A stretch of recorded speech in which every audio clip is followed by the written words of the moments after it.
పట్టువదలని విక్రమార్కుడు చెట్టు వద్దకు తిరిగి వెళ్ళి చెట్టుపై నుంచి శవాన్ని దించి భుజాన వేసుకుని ఎప్పటిలాగే మౌనంగా శ్మశానం కేసి నడవసాగాడు.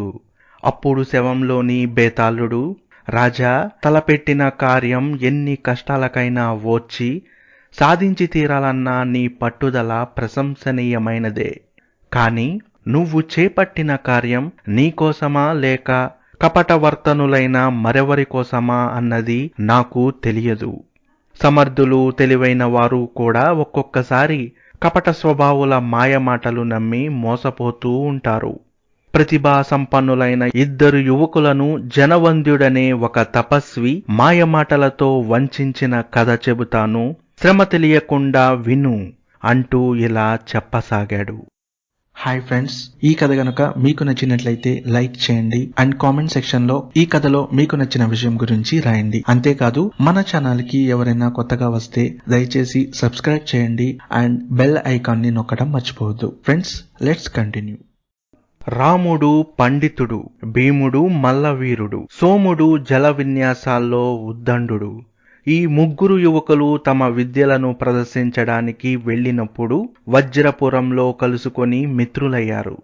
ఆ గ్రామస్తులు వారి ప్రతిభకు మెచ్చి గ్రామంలో ఉచిత భోజన సదుపాయాలు ఏర్పాటు చేశారు. కాని కొన్నాళ్లకు వజ్రపురంలో వానలు కురవక కరువొచ్చింది.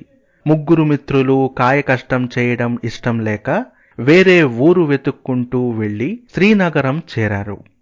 అక్కడ ఒకరోజు ఆశ్రయం కోసం బసవయ్య అనే భాగ్యవంతుడి ఇంటి వద్దకు వెళ్లారు. ఆ సమయానికి బసవయ్య ఇంట్లో జనవంద్యుడనే తపస్వి ఉన్నాడు. బసవయ్య ఆతిథ్యానికి సంతృప్తుడై వచ్చే ఏడాదికి నీ కోడలికి 12 కొడుకు పుడతాడు అని దీవించాడాయన.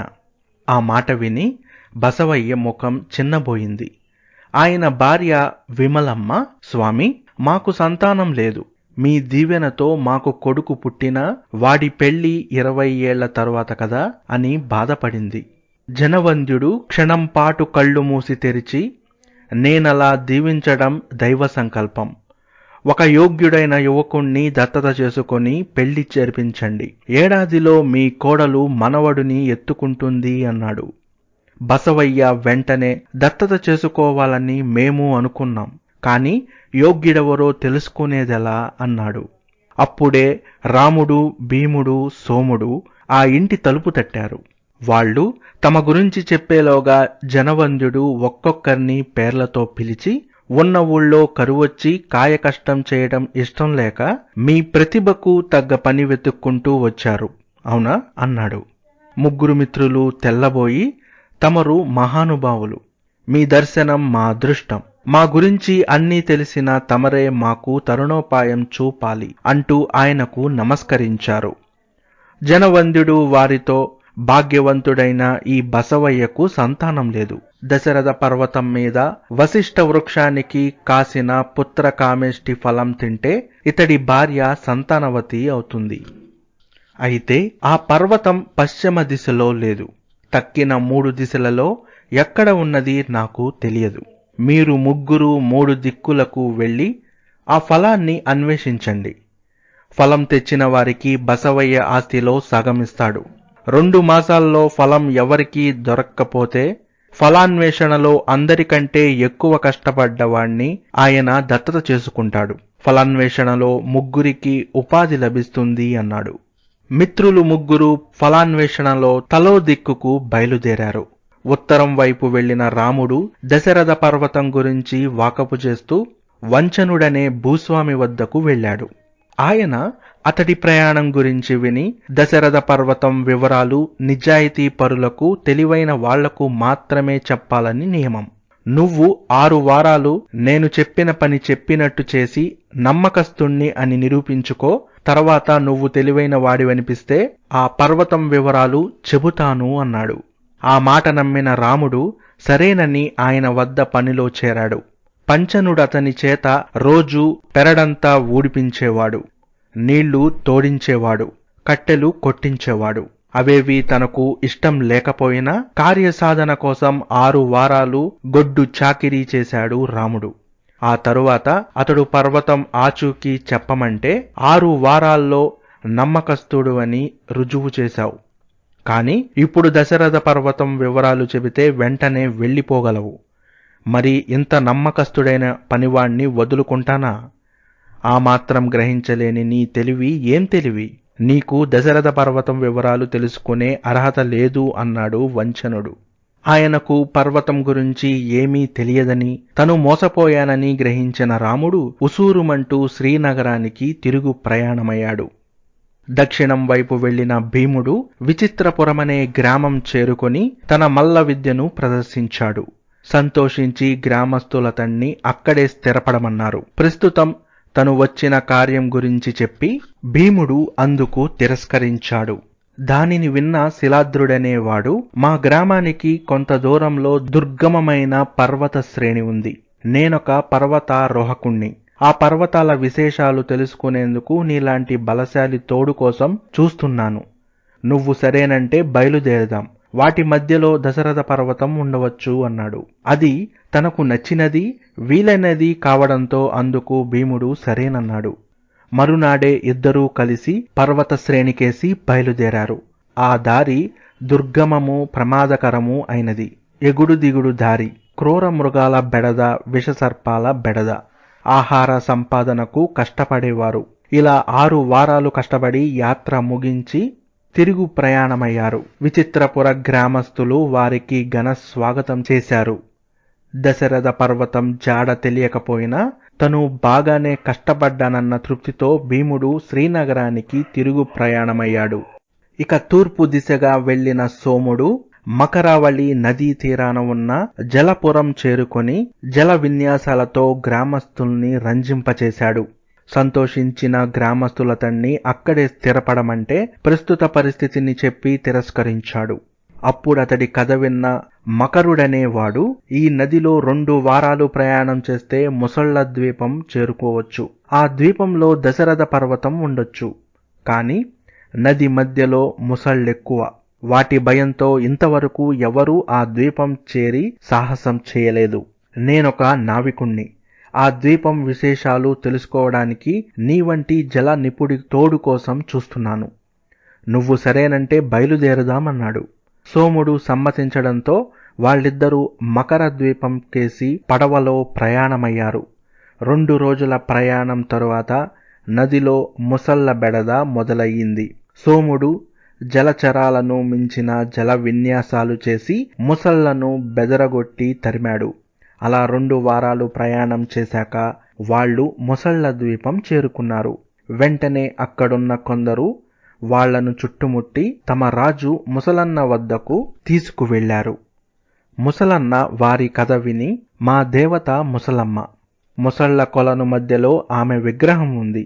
ఆమె తనకు నరబలి కావాలనిపించినప్పుడు పరదేశీయుల్ని ప్రేరేపించి ఇక్కడికి రప్పించుకుంటుంది.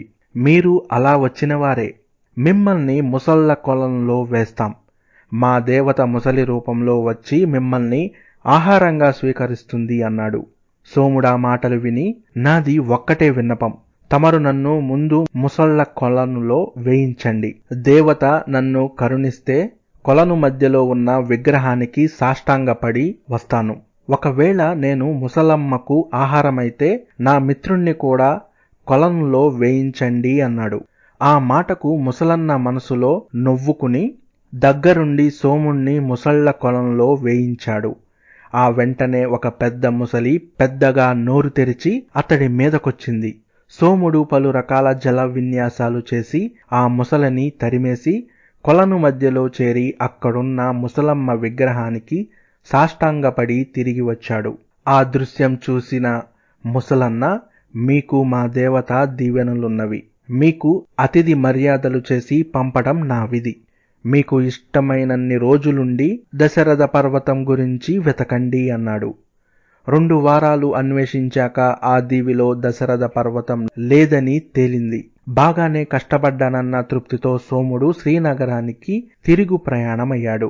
2 మాసాల గడువు పూర్తయ్యేసరికి రాముడు, భీముడు, సోముడు శ్రీనగరంలో బసవయ్య ఇంటికి వచ్చారు.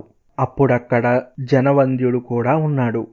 ఆయన వారి అనుభవాలు విని, నేను చెప్పినట్టే ఫలాన్వేషణ కారణంగా మీకు ఉపాధి కల్పించే ప్రాంతాలు దొరికాయి. మీలో భీముడు విచిత్రపురం, సోముడు జలపురం వెళ్ళి హాయిగా జీవించండి. మీ అందరిలోకి చాలా కష్టమైన పని చేసినప్పటికీ వేరెక్కడా ఉపాధి లభించని రాముణ్ణి బసవయ్య దత్తత చేసుకుంటాడు అన్నాడు. ఇది వింటూనే భీముడు సోముడు కలవరపడి ఒక్క క్షణం దిగ్భ్రాంతి చెందారు. తరువాత తేరుకొని జనవంద్యుడికి శిరస్సు వంచి నమస్కరించి సెలవు తీసుకున్నారు. బేతాళుడు ఈ కథ చెప్పి, రాజా, తమను బసవయ్య దత్తత చేసుకోవాలన్న కోరిక కారణంగానే భీముడు సోముడు దశరథ పర్వతం కోసం ఎంతో కష్టపడ్డారు. ఎక్కువ కష్టపడ్డవాడినే బసవయ్య దత్తత చేసుకోగలడని కూడా జనవంద్యుడు చెప్పాడు. సంతాన ఫలాన్వేషణలో ప్రాణాలను సైతం లెక్క చేయకుండా కష్టపడ్డది వాళ్ళిద్దరూ. జనవంద్యుడు ఆ ఇద్దరిలో ఒకరిని ఎంపిక చేయడానికి బదులు తెలివి తక్కువగా వంచనుడి వలలో పడి కొన్నాళ్లు బండచాకిరీ చేసి తిరిగి వచ్చిన రాముణ్ణి ఎక్కువ కష్టపడ్డాడని చెప్పడంలో ఆంతర్యమేమిటి? రాముడి పట్ల ఆయన పక్షపాత వైఖరి ఇది నిదర్శనం కాక మరేమిటి? నా సందేహాలకు సమాధానం తెలిసి చెప్పకపోయావో నీ తల పగిలిపోతుంది అన్నాడు. దానికి విక్రమార్కుడు, రాముడు వందనుడి వలలో పడ్డది సంతాన ఫలాన్వేషణ కోసం. అందుకని అతడు తనకు ఏమాత్రం ఇష్టం లేని అలవాటు లేని కాయ కష్టానికి సిద్ధపడ్డాడు. తక్కిన ఇద్దరు ఫలాన్వేషణ విషయం అనుమానమైన కష్టమైన పనులు చేయడానికి ప్రాముఖ్యతనిచ్చారు.